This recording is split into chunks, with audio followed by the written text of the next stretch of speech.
کہ خواب کی تعبیر سے معنی کیا لیتے ہیں آپ؟ کیا مطلب ہوتا ہے اس کا انٹرپریٹیشن؟ مثال کے طور پہ کسی نے کسی کو مرتا دیکھا ہے تو اس کا مطلب مرتا ہوا نہیں ہے، کسی نے پانی دیکھا ہے تو کیا اس کا مطلب پانی نہیں ہے؟ تعبیر کیوں کرنی پڑتی ہے؟ سب سے پہلے تو حدیث مبارکہ میں ہے کہ نبوت کے 46ویں حصے میں سے یہ ایک ہے، 46واں حصہ ہے، 46واں حصہ ہے، اور خواب کی 3 اقسام ہیں جو احادیث میں ملتی ہیں۔ ایک ہے کہ اللہ کی طرف سے، دوسرا خواب ہے شیطان کی طرف سے، تیسرا ہے سائیکولوجیکلی، نفسیاتی طور پہ۔ اب تعبیر نفسیات کا لفظ حدیث میں کہیں نہیں ہے، نفسیاتی ہے، نفسیات کا لفظ ہے، نفسیات نہیں، وہ ترجمہ اس کا کر سکتے ہیں۔ حدیث میں جو لفظ ہیں کہ وہ یعنی خیالاتی، ٹھیک، آپ خیالاتی کہہ سکتے ہیں، تو وہ نفسیات کے ساتھ آپ کے سب کانشیس سے جو چیزیں جو دن بھر میں آپ معاملات کرتے ہیں۔ اب تعبیر جو ہے یہ ضروری ہے، نبی صلی اللہ علیہ وسلم بھی بالکل آپ نے حدیث مبارکہ سنائی، اس فجر کے بعد صحابہ سے پوچھ کے تعبیر کیا کرتے تھے، اور صحابہ اکرام بھی تعبیر کیا کرتے تھے۔ لیکن موجودہ دور میں بہت سارے لوگ جو تعبیر کر رہے ہیں ان کو تعبیر کرنے کا علم نہیں ہے، لیکن لوگوں کے نفسیات سے کھیل رہے ہیں۔ جس طرح کہ آپ نے یہ بھی فرمایا کہ دوست بھی ہو، عالم بھی ہو، 4 لفظ حدیث میں ملتے ہیں جن سے تعبیر کروائی جا سکتی ہے، عالماً، ناصحاً، لبیباً، حبیباً، یہ 4 لفظ ملتے ہیں۔ اچھا، عالماً عالم ہو، ناصحاً نصیحت کرنے والا ہو، خیر خواہی کرنے والا ہو، حبیباً محبت کرنے والا ہو، لبیباً عقل مند ہو۔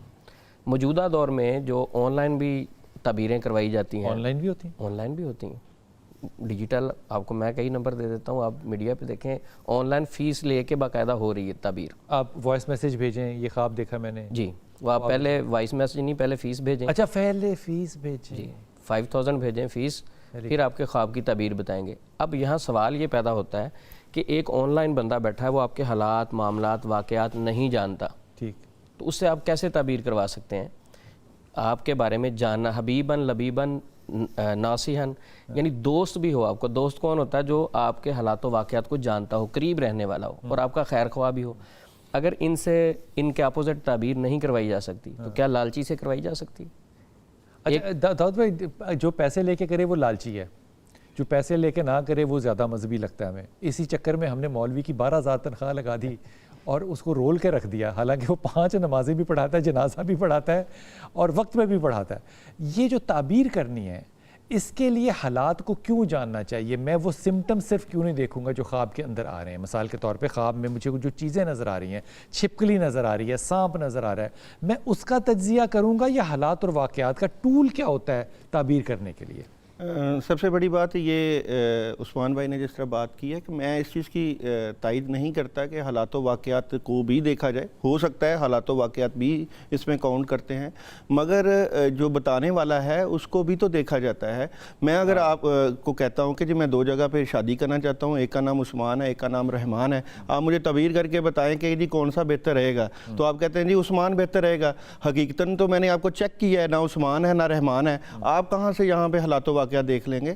آپ کہاں سے فیصلہ کر لیں گے؟ تو ایک جو بندہ آپ کے پاس آتا ہے وہ سب سے پہلے آپ کو چیک بھی تو کرے گا نا کہ آپ تعبیر بتانے لگے ہو اور آپ کو پتہ ہی نہیں ہے کہ نہ عثمان ہے نہ رحمان ہے۔ عثمان اور رحمان دونوں ہی حقیقت اس لیے ہوں گے کیونکہ آپ نے فیصلہ اس کے بیان پہ کرنا ہے، بیان پہ کرنا ہے، اب سچے جھوٹے ہونے پہ نہیں کرنا۔ اب دیکھیں نا یہاں پہ سچویشن تو چیک والی سچویشن نہیں ہو سکتی، سچویشن تو ڈیپینڈ کرتا ہے نا۔ وہ خاتون کہے کہ میں نے طلاق دے دی ہے یا دے دی ہے، تو وہ نے دیا یا نہیں دیا، آپ نے اس کے بیان پہ اپنا کلام کرنا ہے۔ بالکل، اگر یہ چیک ہو یا نہیں ہے، یہ حقیقت سے اس کا کیا تعلق؟ دیکھیں یہ بات ہی وہ شخص مثال کے طور پہ دونوں بندوں کے چھپکلی دیکھی ہے جس کو سانپ کھا رہا ہے، جی، اب آپ نے اس کی تعبیر کرنی ہے، آپ نے اس کی تعبیر نہیں کرنی کہ وہ سچ ہے یا جھوٹ ہے، سچ ہے یا جھوٹ ہے، مان لیا یہ بات، مگر یہاں پہ دونوں بندوں کی فریکوینسی چلتی ہے، کن 2 بندوں؟ بتانے والے کی بھی اور سننے والے کی بھی فریکوینسی چلتی ہے۔ اگر آپ کا کسی پہ اعتماد ہی نہیں ہے، اعتبار ہی نہیں ہے، آن لائن والے تو آپ نے کینسل کر دیے، وہ اگر آپ کے دل میں شک ہے کہ آن لائن والا جو بندہ ہے جھوٹا ہے، آج پتا چلا کہ یہ آن لائن بھی جی، اگر آپ کو شک پہلے ہی پڑ گیا کہ پتہ نہیں جھوٹا ہے یا سچا ہے، تو پھر آپ تو اسی مطابق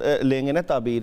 اگر بتانے والا جو ہے اس کے اوپر آپ کا یقین، کہتے ہیں نا پیر کامل یقین کامل، تو اگر آپ کو یقین نہ ہو بتانے والے پہ وہ فیس بھی چارج کر رہا ہے, اور فیس چارج کرنے میں مجھے تو کوئی برائی نظر نہیں آتی, وہ فیس چارج کرنی چاہیے, اور وہ صحیح بتا رہا ہے, تو پھر پرابلم کیا ہے؟ کیوں کوئی پرابلم نہیں, بالکل ٹھیک ہوتی ہے. سمٹمز کیا ہوں گے مثال کے طور دیکھیں اگر اس بات کی تائید یہ بھی کر لینا کہ حضرت یوسف علیہ السلام کا جو واقعہ قرآن پاک میں تھا, ایک نے خواب دیکھا تھا, ایک نے نہیں دیکھا تھا, تو جس نے نہیں دیکھا تھا تو اس کی تعبیر بھی کر دی گئی اور وہ سچ ثابت ہو گئی. اس بات کی بھی تائید ہو گئی کہ جو بتانے والا ہے اگر وہ تعبیر کر دے, چاہے کسی نے دیکھا ہے, آپ کی ہی بات جو آپ نے کہا ہے کہ اگر کسی نے تعبیر کر دی وہ تو سچ ثابت ہو جاتی ہے. یہاں پہ تعبیر خواب کی جب کر دی جائے تو وہ تو ہو ہی جاتی, وہ تو حکم لاگو ہو جاتا ہے. اگر صحیح ہو تو, اگر صحیح ہو اور اگر غلط تو ہو, حکم لاگو, اگر غلط ہو تو پھر بھی اس کا اثر ہوتا ہے. اور تاڈی خیر ہوئے. اچھا, اس کا اثر ہوتا ہے. میں چشتی صاحب کو بھی اس میں شامل کر لوں, غلط